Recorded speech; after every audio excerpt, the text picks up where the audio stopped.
Keponakanku diculik Wewe.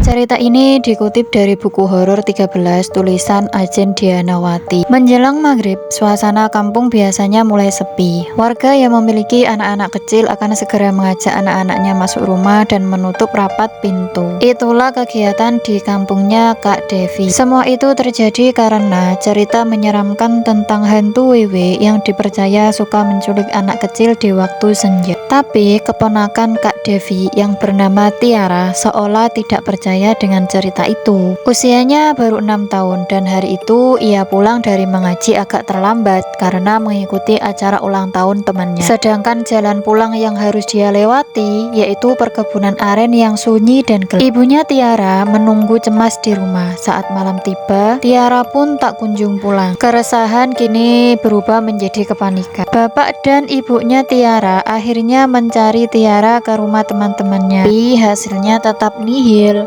Ketika jam menunjukkan pukul 10 malam, warga pun akhirnya turun tangan membantu pencarian. Dan di sini banyak sekali yang bilang bahwasanya Tiara itu diculik oleh Wewe. Dan karena inilah akhirnya salah satu warga menyarankan untuk memanggil Pak Ijal. Pak Ijal adalah sesepuh desa yang dikenal punya mata batin. Menurut Pak Ijal, Tiara berada tak jauh dari rumah. Ia berada di area kebun aren. Karena info dari Pak Ijal, warga pun membawa obor dan peralatan dapur mengetuk-ngetukkannya sambil memanggil nama Tiara. Setelah para warga mengetuk-ngetukkan barang-barang dapur, tiba-tiba paman melihat sepeda Tiara di tanah. Tak lama kemudian, seseorang melihat ke atas pohon dan ya benar, Tiara ada di sana. Wajahnya pucat, tubuhnya berlumpur dan bajunya bukan yang dikenakan sebelumnya. Ia dibawa pulang dengan penuh haru. Setelah tenang dan diruqyah oleh Pak Ijal, akhirnya Tiara pun bercerita. Di kebun, ia mendengar suara cekikikan dan melihat sosok wanita cantik di balik pohon. Wanita itu tersenyum dan tiba-tiba membawanya terbang ke atas pohon tinggi. Wanita itu memeluknya erat sambil menawarkan makanan dan minuman. Untungnya Tiara menolak semua itu. Menurut Pak Ijal, jika Tiara sempat menyentuh makanan atau minuman dari makhluk itu, maka ia tidak bisa berbicara seumur hidup. Menurut warga setempat, hantu itu dipercaya sebagai arwah Omas. Omas adalah wanita mandul yang dulu dibuang suaminya dan akhirnya mengakhiri hidupnya secara tragis. Dan karena kerinduannya mendalam akan anak, arwahnya terus bergentayangan menculik anak-anak yang dianggapnya bisa menjadi pengganti anak kandung yang tak pernah ia miliki. Begitu aja sih ceritanya. Untuk teman-teman jangan lupa like, subscribe, dan komen ya. Terima kasih.